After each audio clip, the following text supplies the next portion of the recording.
Boa tarde a todos os ouvintes da Rádio Gaúcha. É um prazer falar com vocês direto aqui de São Paulo. Eu vou começar a conversar contigo e fazer a pergunta que eu fiz por último nessa semana aqui no programa pro Tejon, tá? Quando vai acabar essa maré de negativismo, pessimismo que tomou conta do Brasil? Nós temos, em geral, ciclos que a gente pode chamar de movimento pendular. Se vocês preferirem uma referência médica, sístole e diástole, expansão e retração.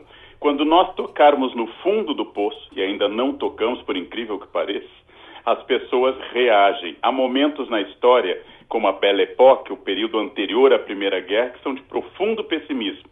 Aí depois vem um período de otimismo, de novidade. Nós estamos polarizados e pessimistas, mas como o brasileiro não é constante nos sentimentos, algo que até Dom Pedro II nos acusava de ser rápido no entusiasmo e fraco na manutenção, nós vamos cansar de sermos pessimistas também, porque não é muito da natureza do brasileiro o pessimismo. Então vai voltar o otimismo, e é bom que volte, né? Porque a esperança é ótima para a gente poder seguir adiante. Mas, Leandro, nessa, assim, tomando como base, sei lá, a gênese, assim, do brasileiro, o que seria essa reação que tu te referes, assim, quando eventualmente chegarmos ao fundo do poço? Porque uma ideia de reação, alguém pode pensar, puxa, vai ter manifestações de rua, uma reação, violência ou não violência. O que é essa reação?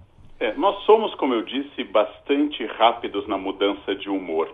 Lembrem que das manifestações de 2013 as pessoas diziam, o gigante acordou.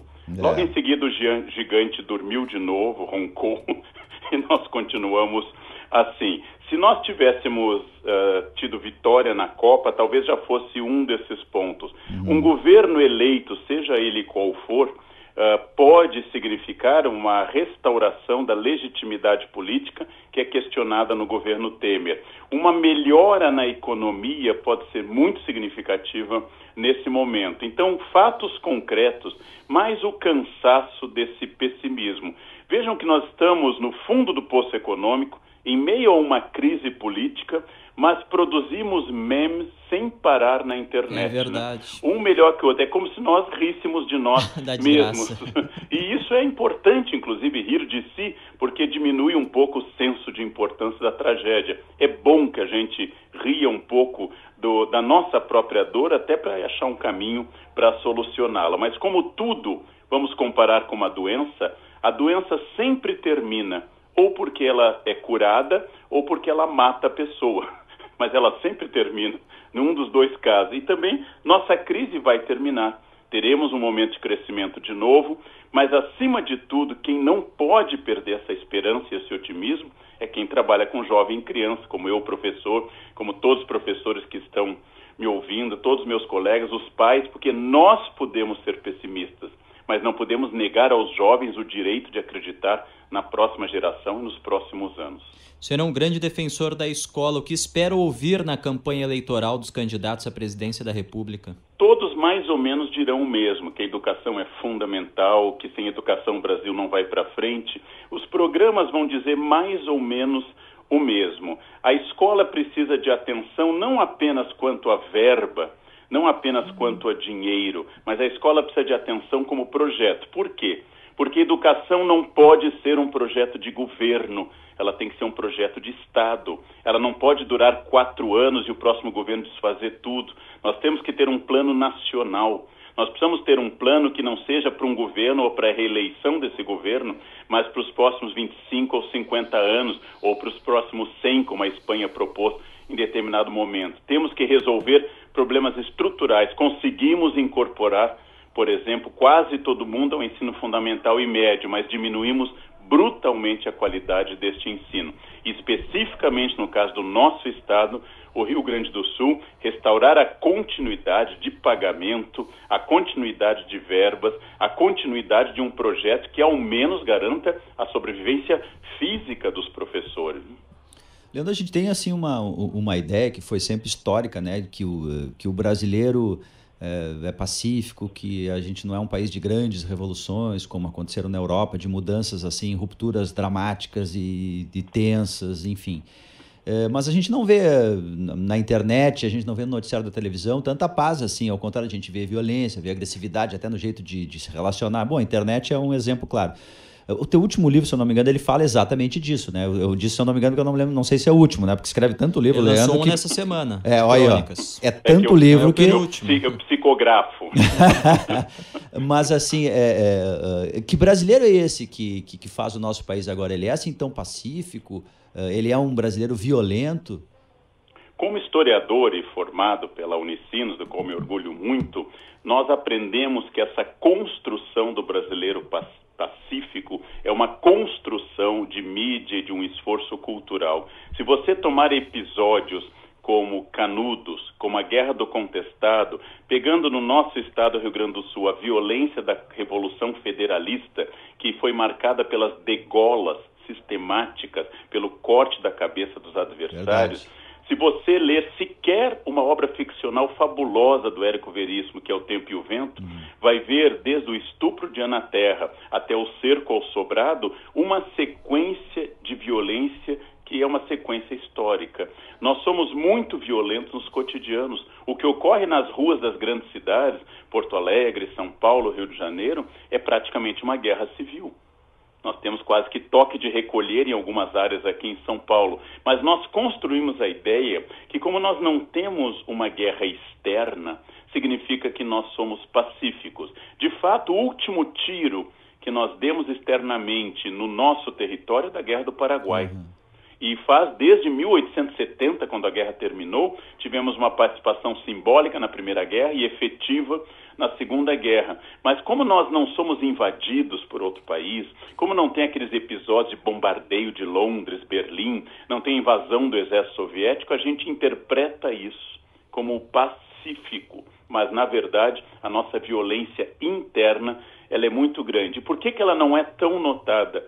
Porque os que fazem a opinião, principalmente os que elaboram, leem e produzem opiniões para serem consumidas, não vivem na periferia das grandes cidades, onde a guerra é declarada, onde a existência é muito mais violenta. E nós achamos que a nossa existência já é violenta em bairros de classe média e alta, mas ela é muito mais violenta aqui na periferia de São Paulo, em particular. Então é isso que nós temos que ter presente. Existe um grau alto de violência, existe um grau alto de violência contra as mulheres, existe um grau alto de violência contra as crianças, de assaltos, de latrocínios, de assassinatos, um grau alto de violência doméstica. E isso o Brasil é notável nesse campo da violência. Mas assim, o fenômeno das redes sociais, que mostra uma violência verbal agressiva, ou pelo menos uma falta de inteligência para lidar com a crítica, por exemplo, que aí tem até, porque se a gente levar em conta que uma parte grande do Brasil ainda, né, a gente falava disso ontem, Leandro, não tem nem acesso à internet, né? Não tem acesso ali. Ela é dominada por quem assim, tem mais dinheiro, e é uma violência absurda, né? Assim, verbalmente, né? A agressividade é muito grande.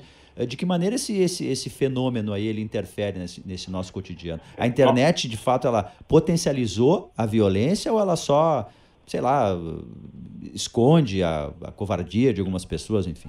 Eu comentei no livro o Todos contra Todos, o ódio nosso de cada dia, que a internet não inventou a violência. Vamos lembrar que o nazismo, modelo clássico de violência, não tinha internet. Então, ele não inventou a violência, mas a internet deu voz a muitas pessoas. E a internet também conseguiu eliminar a participação do sujeito, porque eu entro lá com um apelido, eu entro lá com um perfil falso, e eu posso manifestar toda a minha dor, todo o meu ressentimento, todo o meu ódio, porque eu estou isento. Então, uma coisa é eu enfrentar na rua um problema, outra coisa é eu enfrentar protegido atrás de uma rede social, protegido pela liberdade que a internet dá. Então, por exemplo, eu só tenho inimigos na internet. Porque na rua querem tirar foto comigo, me abraçam, na rua querem autógrafo. Onde eu passo existe um carinho muito grande, mas na internet eu tenho inimigos. Né?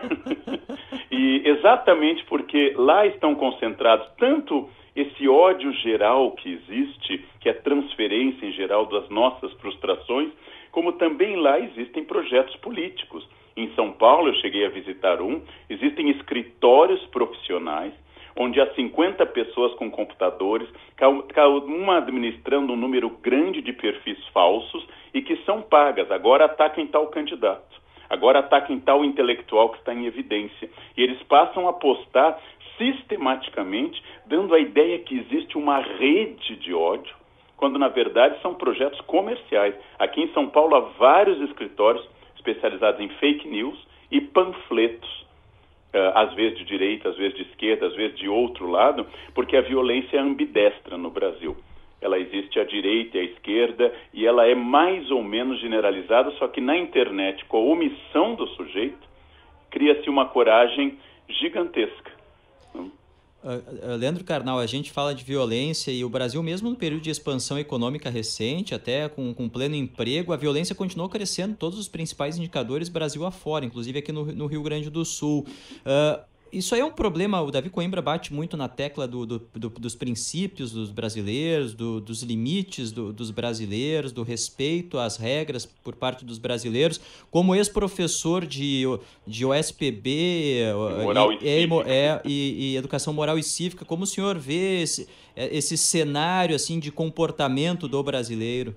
Então, em primeiro lugar, quando as pessoas falam que era preciso ter moral e cívica de novo, eu acho que é preciso estudar, claro, inclusive quaisquer temas que sejam relevantes, mas eu fui professor de moral e cívica SPB durante a ditadura militar. Enquanto nós ensinávamos civismo e amor à pátria, pessoas eram torturadas ilegalmente nos porões do regime. Então, eu não sei se a moral e cívica sobe o padrão nacional. O que acontece, você tocou bem no ponto, é que o crescimento econômico não significou diminuição da violência. Só que substituiu aquele crime que a gente chama em direito de famélico, aquele crime motivado pela fome ou pela necessidade, por um crime de status.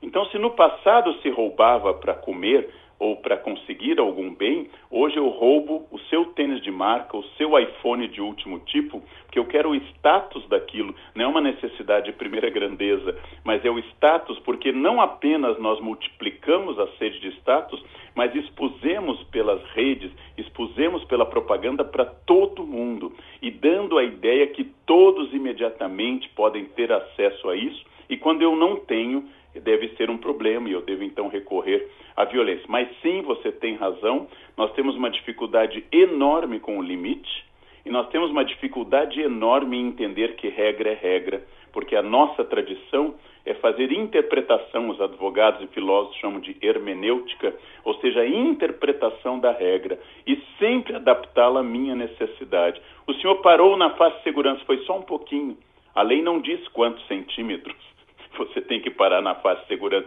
Você está atrasado, eu digo a um aluno, não, é só um pouquinho. Atraso é a partir do segundo posterior à hora marcada. Então a pessoa adapta, interpreta, faz isso constantemente. E se ela tem necessidade, você diz, mas você está indo pelo acostamento, o brasileiro diz, mas eu estou com pressa. Ou seja, a regra só existe quando ela não atrapalha ninguém ou para os meus inimigos. E sim, é uma característica cultural ibérica, é uma característica cultural colonial, que nós sejamos grandes intérpretes da regra. E aí uma questão fascinante, para todos nós pensarmos. O mesmo brasileiro que avança na sinaleira vermelha, o mesmo brasileiro vai dirigir em Miami e é a pura educação e o respeito às regras. Ou seja, talvez seja a crença na coerção, já que o consenso está fraco. Contar, Leandro, rapidamente um episódio, o Leandro já conhece, né? Que os ouvintes talvez não lembrem, que aconteceu comigo uma vez, fui entrevistar o Lúcio, zagueiro da seleção brasileira, que estava jogando lá na Inter de Milão. E eu não conseguia entrar em contato com ele com o celular, não conseguia, e quase na hora de ir embora eu finalmente consegui falar com ele. E aí, já tinha combinado antes, mas por que tu não atendeu meu celular? Disse, que eu não posso atender celular aqui no CT do clube. Se a gente atender o telefone celular aqui enquanto a gente está trabalhando, hoje eu acho que isso mudou, porque enfim, a relação com o celular já mudou bastante. Mas ele não atendia o telefone porque era proibido, ele seria multado, entende? E se ele atendesse o telefone, todo mundo ia olhar para ele. No Brasil ele fazia isso, mas lá ele não fez. Mas a pergunta que eu ia te fazer, Leandro, é o seguinte, a cultura da ostentação a gente vê em países desenvolvidos, não é só no Brasil, Estados Unidos, Europa, enfim, cultura da ostentação, inclusive por jovens. Da onde vem isso? Por que ostentar, inclusive a gente vê com trilhas sonoras, músicas que veneram a ostentação, virou uma coisa importante? É um gesto de afirmação, né? Em cada época, em cada momento, houve gestos de ostentação, seja ela suntuária, ou seja, através de roupas, seja através de bens materiais ou de atitudes. As pessoas ostentam até na linguagem. Quem fala difícil e rebuscado acha que isto é falar bem e usa uma linguagem bacharelesca que impressiona as pessoas. O Luís XIV mandou construir Versalhes, né? O Palácio de Versalhes. Saiu de Paris e veio para Versalhes. Porque retirar, no caso, a capital de Paris, que ele tinha esse trauma de infância em função da rebelião das Frondas, retirar a capital de um local muito habitado, como Juscelino fez do Rio de Janeiro para Brasília, como o governo Alfonsín da Argentina sugeriu e não conseguiu que fosse para a Patagônia, a capital, é porque é muito difícil o governo conviver ao lado dos eleitores e do povo. O povo atrapalha muito o governo. Mas o que nós temos que pensar e restaurar na nossa democracia é sempre que o governo deve ter medo do povo e não o povo do governo. Isso é fundamental em uma democracia, que o grande causador de limite ou temor seja o eleitor, seja aquele para quem se dirige o Estado. Mas por uma tradição nossa, somos nós que servimos ao Estado. Somos nós que temos que ser subservientes ao Estado. É difícil convencer a um político, a um administrador, que ele é um funcionário da maioria e que, como tal, ele serve a todos e não é servido. É a falta de distinção entre público e privado que marca bastante o Brasil. Às vezes, pessoas não muito democráticas, como Borges de Medeiros, famoso pelas reeleições fraudadas na República Velha, ao sair do Palácio Piratini, não levou o telefone de ouro que a companhia telefônica tinha dado a ele quando inaugurou seus serviços em Porto Alegre. E o secretário disse: "O senhor não vai levar? Foi dado aos senhores." Não, foi dado ao governador. E eu não sou mais governador. Borges de Medeiros era um homem autoritário, violento até, mas era honesto. Boa lembrança. Leandro Carnal, para fechar, conta pra gente o que tem no novo livro lançado nesta semana, O Mundo Como Eu Vejo. São crônicas? As crônicas que eu escrevi para o Estadão, e agora acrescentarei as que eu passei a escrever para a Zero Hora, são crônicas de história, de vida cotidiana, de religiões, temas que eu trabalho. São crônicas que mostram uma subjetividade, ou seja, como eu vejo o mundo. Tomei o título de um homem muito maior e mais importante que eu, que foi Einstein, que escreveu um livro similar, para mostrar que eu vejo o mundo de uma forma e quero que os leitores leiam e digam: isto é como eu vejo, ou isto é o oposto ao que eu vejo, o Leandro está enganado. É isso que eu quero. Eu não quero seguidores e não quero ser ídolo ou guru de ninguém. Eu quero que as pessoas leiam discordando ou concordando, mas sempre com consciência, sabendo que eu, como qualquer pessoa, tenho limites graves, tenho subjetividades enormes. Eu quero leitores que pensem, tanto faz se gostando ou não do meu texto, desde que pensem e que não interpretem só de acordo com o seu mundo e não façam o que eu detesto. Quando eu estou reclamando do genocídio de judeus, alguém me diz: mas o de armênios você não fala nada, né? Eu não preciso enumerar todas as mortes desde Caim e Abel até hoje para dizer que eu defendo a vida, o Estado de Direito, a luta contra o racismo, a luta contra a homofobia, a luta contra a violência das mulheres. E o fato de eu tocar em uma não quer dizer que eu apoio outras. E a crônica desse fim de semana da Superedição já tem nome? Eu acho que o nome, deixa eu pensar, você está perguntando para a Bruna Surfistinha o último motel que ela foi, deixa eu ver. Espetáculo. Eu acho que ela diz respeito em função da Semana do Colono, que foi a semana, dia 25, ontem comemoramos a fundação da minha cidade, São Leopoldo, e o dia do colono alemão. Isso. É uma crônica sobre migrações, tanto as tradicionais brasileiras, como essas novas de bolivianos, haitianos, africanos em geral e agora venezuelanos. Como lidar com as movimentações humanas que existiam e nos deram origem. Quem não for indígena no Rio Grande do Sul é descendente de alguém de fora, que veio forçado como escravo ou veio em busca da fuga da pobreza, como alemães e outros colonos. Nós somos descendentes de imigrantes, sempre, a não ser quem é indígena. Maravilha. A partir deste final de semana, uma das grandes novidades da super edição de Zero Hora, toda a inteligência, todo o conhecimento de Leandro Carnal. Bem-vindo para a equipe, vamos conversar mais vezes, Carnal. Muito obrigado, um grande abraço a todos os gaúchos nessa tarde.